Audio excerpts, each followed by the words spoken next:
क्या सर्दियों में शुगर कंट्रोल खराब हो जाता है? इसी टॉपिक पर बात करने आज हम आए हैं। मैं हूं doctor Harmandeep Gill, associate director in department of endocrinology. अक्सर हम लोगों ने देखा है कि डायबिटीज़ का कंट्रोल सर्दियों में खराब हो जाता है। इसके कारण क्या होंगे?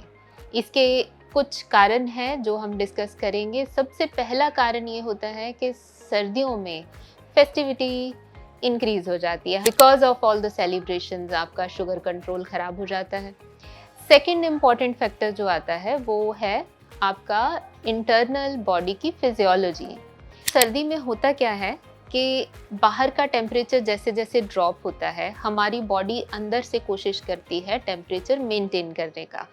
उस टेम्परेचर को मेंटेन करने के लिए मेटाबॉलिक रेट इंक्रीज करना पड़ता है। और वो मेटाबॉलिक रेट इंक्रीज कैसे होगा? जब ज़्यादा एनर्जी आएगी।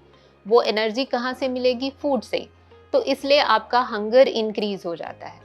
सेकेंडली, हार्मोनल चेंजेस भी आती हैं, और दोनों हार्मोनल चेंजेस आपकी एपेटाइट भी इंक्रीज करती हैं और आपका मेटाबॉलिज्म भी इंक्रीज करती हैं। बट कहीं ना कहीं हम देखते हैं कि वो एक डिसबैलेंस हो जाता है, जिसकी वजह से आपका वेट इंक्रीज होना शुरू हो जाता है और शुगर बढ़ जाती है। तो हमें कहीं ना कहीं इसको बैलेंस करना रहता है।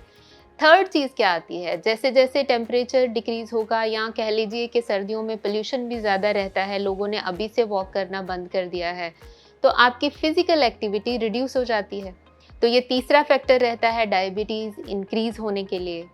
चौथी चीज़ क्या रहती है कि सर्दियों में जो इन्फेक्शंस हैं, जो वायरल इन्फेक्शंस हैं, रेस्पिरेटरी इन्फेक्शंस हैं, ये भी इंक्रीज़ हो जाती हैं, जिस वजह से आपका बेड रेस्ट इंक्रीज़ हो जाता है, अगेन शुगर बढ़ जाती है।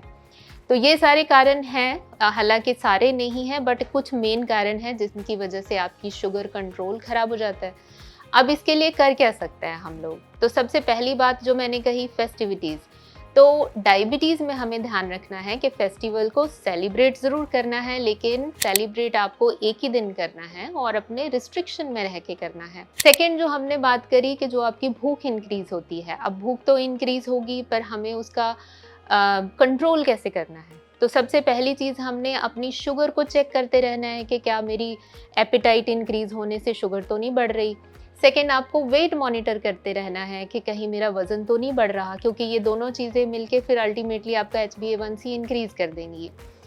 तो अगर आपका ये कोई भी प्रॉब्लम है, आपकी शुगर बढ़ रही है या आपका वेट बढ़ रहा है, तो आप डाइट में क्या कंट्रोल करोगे? तो डाइट को आपने हाई प्रोटीन बनाना है, हाई फाइबर बनाना है, और ज़्यादा आपको एम्प्टी कैलोरीज लेने की कोशिश करना है।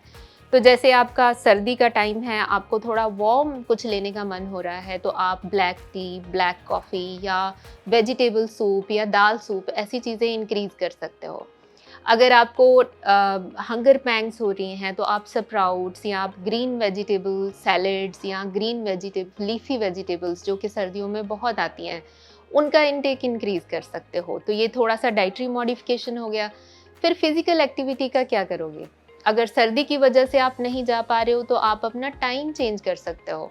आप प्री लंच में वॉक करना शुरू कर सकते हो, जब थोड़ा टेम्परेचर सेटल्ड होता है या धूप भी होती है, तो दो फायदे हो जाएंगे, सन एक्सपोजर भी हो जाएगा और वॉकिंग भी हो जाएगी। लेकिन फिर भी अगर बिकॉज ऑफ टेम्परेचर और बिकॉज ऑफ पोल्यूशन अगर आप जाना नहीं चाहते हो, तो आप अपनी फिजिकल एक्टिविटी घर के अंदर इंक्रीज कर सकते हो। अब लास्ट जो सबसे इम्पॉर्टेंट चीज़ मैंने बोली थी, इन्फेक्शंस की, and this is the time जहाँ पे आपकी वायरल इन्फेक्शंस इंक्रीज होती हैं। और मेरा मैसेज है मेरे सारे डायबिटीज़ पेशेंट्स को कि आप इन्फ्लुएंजा वैक्सीन ज़रूर लगवाएं, ताकि काफ़ी हद तक आपका इन्फेक्शन रेट कम हो जाएगा, और अगर इन्फेक्शन होगी तो माइल्ड होगी, जिसमें फर्दर निमोनिया का रिस्क कम हो जाता है। तो चलो, इस डायबिटीज़ डे पे हम सब लोग ये प्लेज लेते हैं कि इस विंटर में हम डायबिटीज़ को बढ़ने नहीं देंगे, हम अपना वेट नहीं बढ़ने देंगे, हम अपना शुगर लेवल चेक करते रहेंगे, बढ़ने नहीं देंगे, अपनी डाइट को कंट्रोल रखेंगे, वेट को कंट्रोल रखेंगे और फिजिकली एक्टिव रहेंगे।